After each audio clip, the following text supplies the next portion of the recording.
truly dead to me.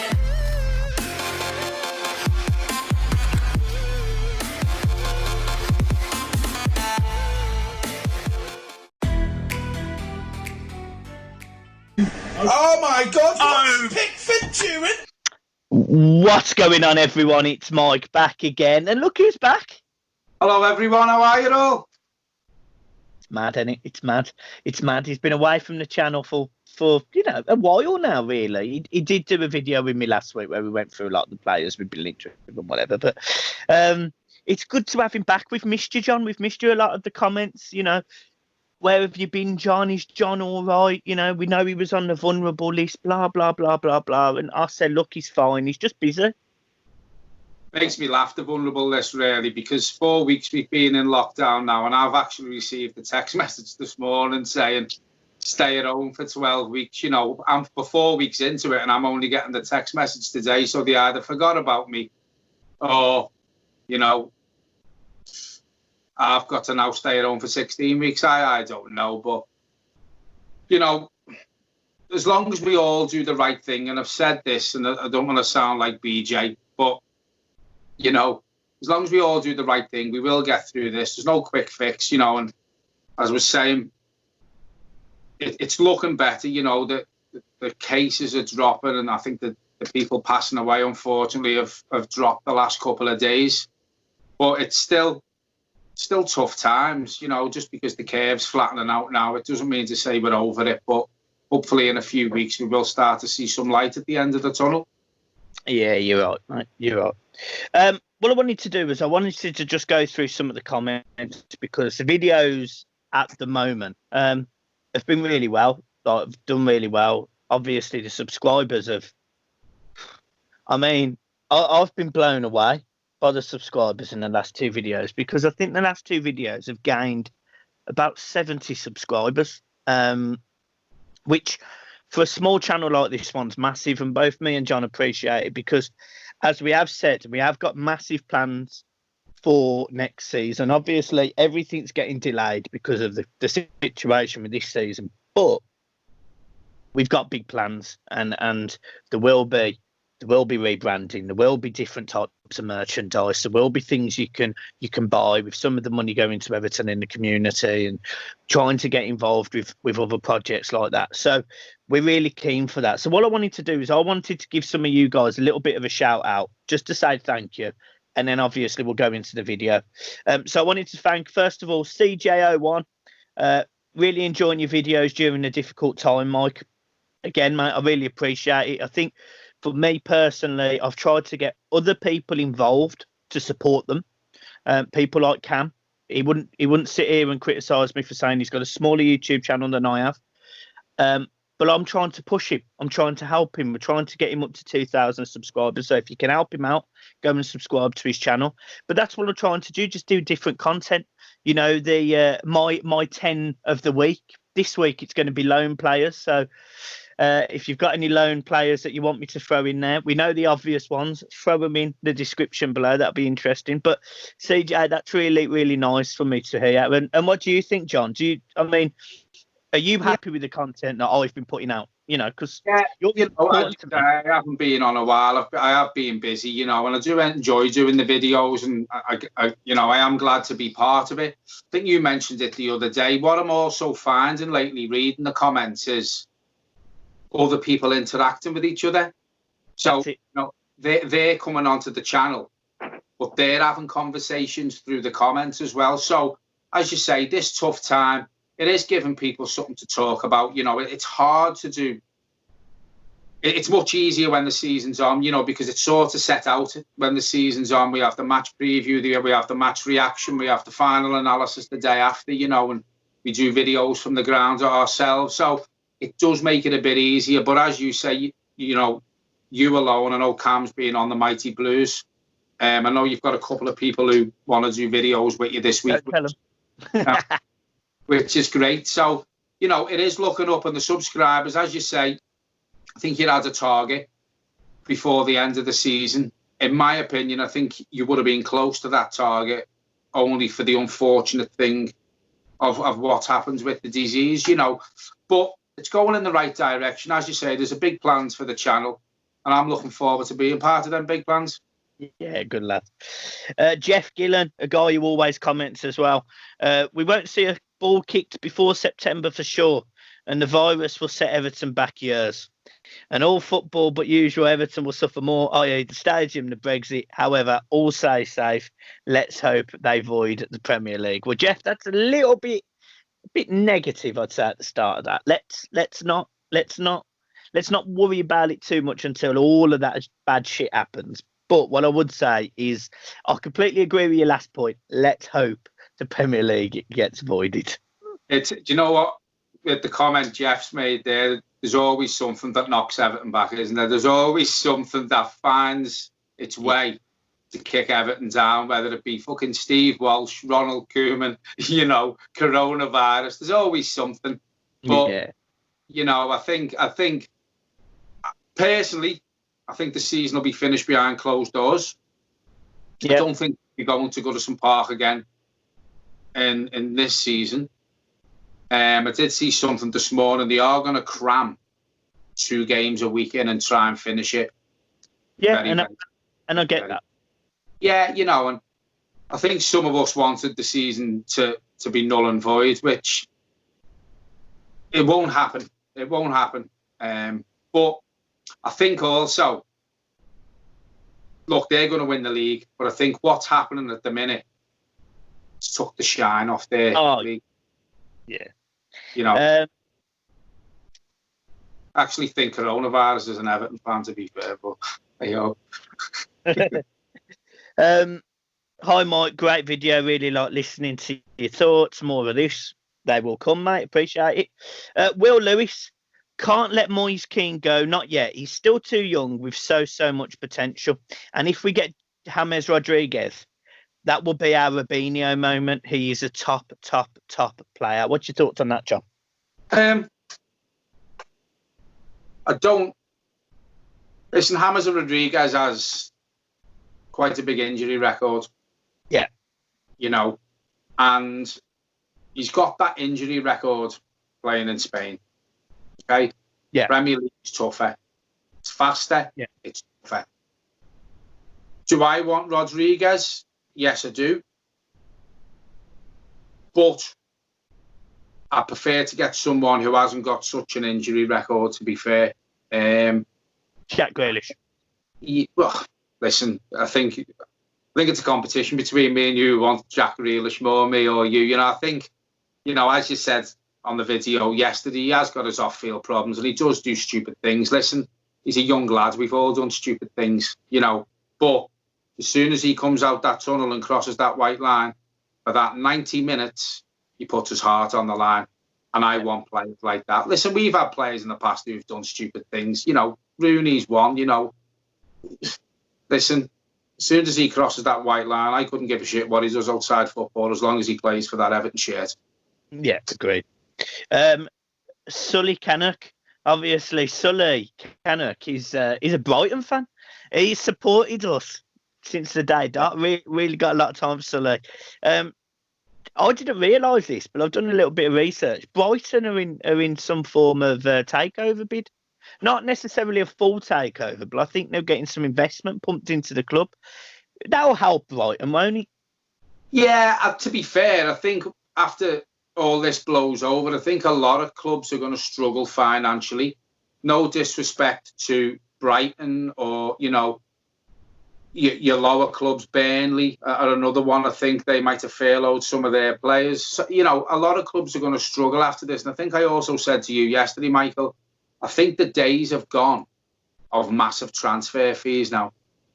Yeah. I think after this, this is going to knock on the head the massive transfer fees. So, as we had the conversation last night on the phone, where a player used to cost 70 million before this happened, we're probably going to get players for that calibre now of 40 million. Yeah. A comment from Cole Povan, or Povan, regarding the Liverpool Echo. I think they've already given their opinion on us, and that was regarding my comments about how poor the coverage of Liverpool Echo has been regarding Everton Football Club. Certainly lately, but It's been a consistent for quite a while. But what I want to say, and I'm not sticking up for the Echo here by any stretch because I've criticised them enough.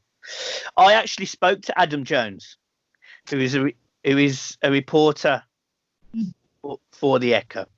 I spoke to Adam, and Adam's possibly one of the only, if not the only, journalist for the Echo I have a little bit of time for, because I genuinely don't believe his stories are deliberately being unbiased or biased towards Liverpool and whatever. And he was quite constructive with how he was saying. Now, I'm not going to go into the whole conversation. I'm really not, because it's unfair on Adam. And actually, he's been really quite nice about it.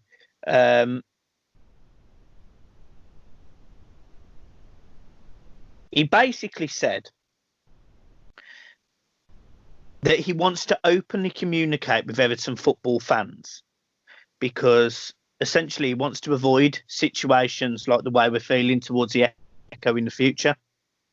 That was a bit better for me than just publishing papers, stories about complete shit like they have done with Phonetics and Sondexo, bearing in mind Liverpool tried to furlough all of their internal staff just to sort of have a bite back at Everton. So I just wanted to, although the Echo were literally on the bottom, there's three papers I despise: The Sun, the Daily Mirror, and anything to do with Murdoch. But the Echo don't help themselves. But I just wanted to give him a little bit of credit there. At least he did reply to me, and he did say that he wants to have an open conversation with Everton fans going forward. Yeah, I mean, it's been a long-standing thing now with the Red Echo towards Everton Football Club, yeah. And the things, and I live obviously in the city. Doesn't mean to say you don't see what I see in the Echo, but it's the things that happen around the city that come from Everton Football Club that make me proud to be an Everton fan. Yeah. But we don't get no coverage for it in the Red Echo. If that was then over the park, it'd be front, back, middle page every time they've done something. And it frustrates me. I used to buy the Echo. I can't remember the last time I bought it. It's printed in Manchester. So they need to highlight, in my opinion, the things that Everton do in the community. Hopefully Adam will get some sort of input into that. And it might start changing its views and giving a more fair assessment of the two football clubs instead of just one. Fair enough. And I completely agree. I was just reading through some of the comments that I'm getting on Twitter and Instagram, and everything's exploded. And obviously I've been talking about loans. Somebody's mentioned in the top 10 Anthony Gardner from Tottenham, and it's just made me smile. Yeah. I think one I like Manny Fernandez. He was another one. Yeah, there's a few. I mean, I'm not going to give away the top 10, but Manny Fernandez is definitely in that list. When he come on or started against Arsenal and skinned 3 players on the spot, and then his goal against Manchester United out of his feet, Bosch top corner. Do you know that goal against Man United? The way he got it out of his feet and smashed it, from where he smashed it from, keeper had no chance. That is probably one of the times that I've never seen a football hit so hard.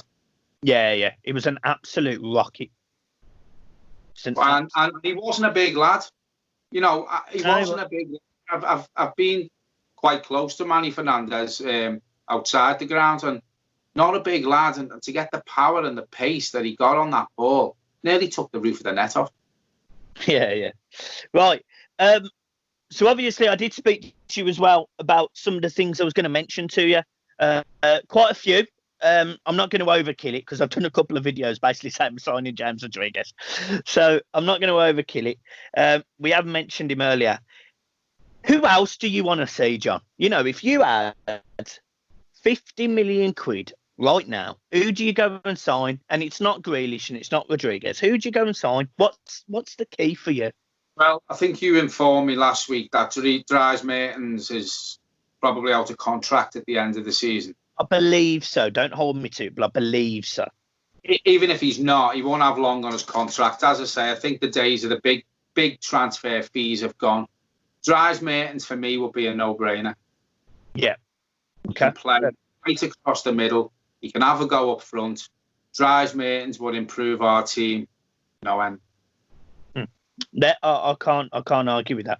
And also, John, I'm just gonna ask you this question: who do you want to see on the channel, mate? Who do you fancy interviewing? You know, who would you love to you know? I know you like interviewing people because you've done it in the Winslow after the game. You've done it you've done it at Anfield when Everton played in the FA Cup. Who would you love to interview off the channel? For anyone, you know, anyone on Twitter or, you know, YouTube or whatever, who would you want on this channel? I like, you know, you always come on, you've been on with Cameron and you've done, you know, you mentioned a couple of names earlier. I'd like to do a video with Cameron. I've got to go round and do something with, can I mention Jamie? Yeah, of course you can. Yeah, Jamie Yates. Now, Jamie Yates is a man who, you won't mind me saying this because I think it's well known. You know, he has had problems in the past mentally and stuff. We do speak to Jamie quite regular outside the ground, and I think there's an interview. Well, it was, you know, spoke about, and it was nearly happening before all this happened. So I'd like to do an interview with Jamie Yates, to be fair, regarding the issues that we spoke about. Yeah. And I think it would also, once this blows over, it'd be a good time to get that video out. So for me, Jamie Yates, I'd like to do a one-on-one with Cameron as well, you know, because I think you've had a couple of goes with Cameron. There's a couple of YouTubes out there. Rose is quite new. Yeah. You're doing the one with Sarah. We'll see. Well, yeah, you know, but as you say, you'd have got a few lines up. But for me, the one I want to get to talk about Everton, to talk about other issues, I'd like to do one with Jamie. Fair enough. Yeah. So just elaborating a little bit on John's point there. I've spoken briefly to Rose and Sarah this morning and over the last couple of days. And me and Sarah, to be fair, we've spoke for a long time. We've spoke about content, and she's done incredibly well. I've got a lot of time for Sarah helping because she's done a great job with the Everton ladies team. She's done a great job with things like the FIFA Women's World Cup. She's won an award for outstanding contribution as a female creator, and it's fully deserved. So it would be an absolute privilege for her to be on the channel. Rose is someone that I would like to try and help. She gives a very different sort of approach to the way she does her videos, and she's very good at what she does. She's got a good little following, and if I can help and support her in any way I can. I suspect the Rose video between everyone here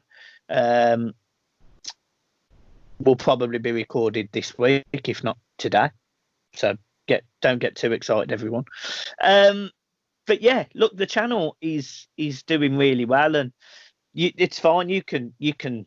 Cameron's always up for a video with either of us. Cam loves it. You could actually go on Cam's channel on a live stream. You could do that. It'd be good for you. But yeah, I mean, guys, I think unless you've got anything else to add there, John. All I was going to say was, you know, if anyone who watches the videos or what have you and does want to do a video with me, I'll always do one with you. Drop into my DMs on Twitter. You know, we can sort out doing it through Skype or what have you. I'll gladly do a video with whoever wants to be fair, talk about Everton. You can ask me questions. I'll ask you questions. We can talk about, you know, your highlights of support and Everton. Anything. If anyone wants to do a video with me, just drop into my DMs and we will sort it out. Cool. Okay, one last thing before I go, actually, I've forgot to mention this. So somebody said to me, what is your best Everton team in your lifetime? Now, I've kind of put a caveat on that, and I said best Everton team since 2004 for me, because although I was a new Everton before and whatever, I didn't really pay attention to watching football. I was more playing football. So, So I just wanted to reel off my team to you, John. My 11. Well, So I've got Nigel Martin in goal. Before Neville. In my lifetime, since 2004. So Nigel Martin in goal. Left back Leighton Baines. In the middle, Phil Jagielka. I've gone Mason Holgate alongside him. Your face. I'm just thinking of, as you go through each position, the team that I know. Yeah, which is, Seamus Coleman at right back. I'll go with 2 in the middle, which is Gareth Barry and who did I say? Arteta. I said Arteta. 2 in the middle, Gareth Barry and Arteta. On the left, I've gone with Richarlison. On the right, I've gone with, and this is the one that people don't necessarily believe. I've gone with Deulofeu. Yeah, Deulofeu. But then people would say to me, well, why haven't you put Tim Cahill in your team? So I was torn between putting Arteta on the right, like we signed him, and sticking Cahill in the middle alongside Gareth Barry. And then up front, I went with Yakubu and Romelu Lukaku. You see, that team, would, if all them players were playing together now, wouldn't be far away. Nah. Wouldn't be far. Going back to your first pick there, Nigel Martin, what a signing he was. What a signing it was. Jesus. So mine would be Big Nev. Yeah. Bainesy. Yeah. In middle, I'm going with Jags, but I'm going with Dave Watson. Yeah, fair enough, yeah. So I can go back to the 80s, me. So, but a lot of people probably won't remember that. I'd probably go with Coleman, but on the wings, I'd go with Kanchelskis. Yeah. And Anders Limpar. Fair enough. See, this is why I like Bernard so much, mate, because he reminds me of Limpar. Yeah, fair enough. In the middle, I'd have Mad Dog. Yeah. Gravison. And Arteta. Up front, I'm going to go with Sharpie. Sharpie. When I proper started getting into Everton, he was our centre forward. And I'm also going to go with Sharp, a player who only stayed with us one season. Lineker. Yeah. But, see, I'd love to put Duncan there. Duncan, I think I've told you, if I found him in bed with Lisa, I'd tuck him in. For me, everyone has a hero. I have many, because obviously I've got, 18 years on you, haven't I, whatever it is. Yeah. But, Duncan, for me, epitomises the fighting spirit that I want to see from any Everton player who puts this shirt on. Yeah. That's my 11. Fair enough. John, I'll leave it there. Thank you ever so much. It's a pleasure to have you on. And I'll look forward to your videos in the coming days and weeks. On my own. On your own. Well, or with a guest. Yeah, or my guest. As I say, anyone who wants to come on, we will drop a DM. I'll gladly do a video with you. Send it over to Michael, because he does the editing more than me. I'm not up to speed with that yet. It's something I'll have to learn for when we go further on with the channel. We'll learn that. But anyone who wants to come on, just drop me a message and we will sort it out. Yeah, and that's fine. And it's quite easy for us to do it, because essentially it's just an email address. You just ring up an email address on Skype, and I can take the recording off Skype. So John could easily download that and easily send it over to me. We can sort that out. So, guys, have a good one. Thank you ever so much, and I'll see you soon. Yeah, cheers, everyone. I am glad to be back. Hope you're all happy and back, and all stay safe. Peace. Peace.